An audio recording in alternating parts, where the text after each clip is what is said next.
വയനാട് മുണ്ടക്കയിലും ചൂരൽമലയിലും തിരിച്ചറിയാനാകാത്ത വിധം ഉരുളെടുത്തുപോയവർക്കായി സ്നേഹമതിൽ തീർത്ത നാട്. ഉരുൾപൊട്ടലിൽ മരിച്ചവരെ ഒരുമിച്ച് സംസ്കരിച്ച പുത്തുമലയിലെ 68 സെന്റ് സ്ഥലത്തിന് ചുറ്റും സംരക്ഷണ മതിൽ ഉയർന്നു.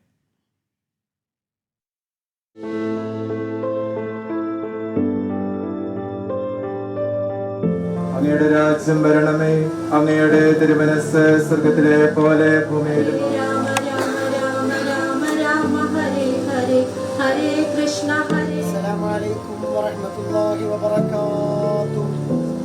സമ്പാദ്യങ്ങളൊന്നുമില്ലാത്ത മനുഷ്യനും ഭൂമുഖത്ത് സ്വന്തമെന്ന് പറയാൻ എന്നുമുണ്ടായിരുന്നത് പേരുകളാണ്, മേൽവിലാസങ്ങളാണ്. ഈ 68 സെന്റ് ഭൂമിയിൽ അന്ത്യനിദ്രയിലുള്ള ഈ മനുഷ്യർക്ക് അതുപോലും ബാക്കി വച്ചില്ല ആ മഹാദുരന്തം.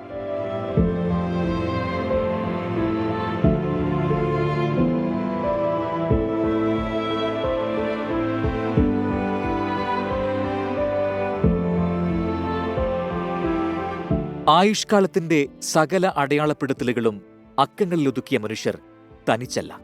ഈ മനുഷ്യരെ നെഞ്ചോട് ചേർത്തുവെച്ചവർ ഏറെയുണ്ട്. മഴയൊന്ന് തിമിർത്തു പെയ്തപ്പോൾ, കുഴിയാഴങ്ങളിലേക്ക് വെള്ളം ഇരച്ചുകയറിയപ്പോൾ ഓടിയെത്തിയ മനുഷ്യർ, മുണ്ടക്കൈ എന്ന ദേശത്തെക്കുറിച്ച് കേട്ടിട്ട് പോലുമില്ലാത്തവർ.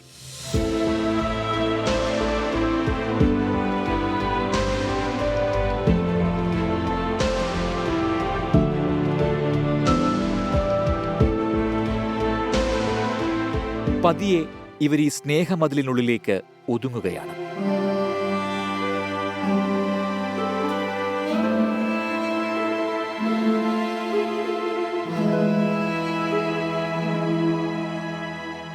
കാണാതായവരുടെ DNA ഫലം ഇവരിൽ ആരുടെയെങ്കിലുമായി ഒത്തുചേർന്നാൽ അക്കങ്ങൾ പേരുകളിലേക്ക് മാറും. ഉറ്റവർക്ക് ഇവിടെ ഒരിടമുണ്ടെന്ന ആശ്വാസം ബന്ധുക്കൾക്കും.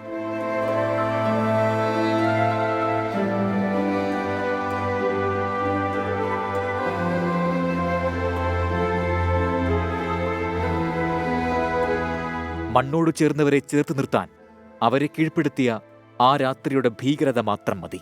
കണ്ടെത്തിയിട്ടും തിരിച്ചറിയാനാകാത്തവർ, മേൽവിലാസമില്ലാതായവർ, ഇവർ ഇന്നീ നാടിന്റെ മേൽവിലാസമാണ്. പുത്തുമലയിലെ മുണ്ടക്കൈക്കാർ. കാണാതായവരുടെ ബന്ധുക്കൾ ഇടയ്ക്കൊക്കെ ഇവിടെ വരുന്നുണ്ട്, പൂക്കൾ അർപ്പിക്കുന്നുണ്ട്. അവരുടെ പ്രിയപ്പെട്ടവർ ആരൊക്കെയോ ഇവിടെയുണ്ടെന്ന പ്രതീക്ഷയിൽ. ക്യാമറമാൻ ജിനുവിനോടൊപ്പം സുഹൈൽ മുഹമ്മദ്, 24 വയനാട്.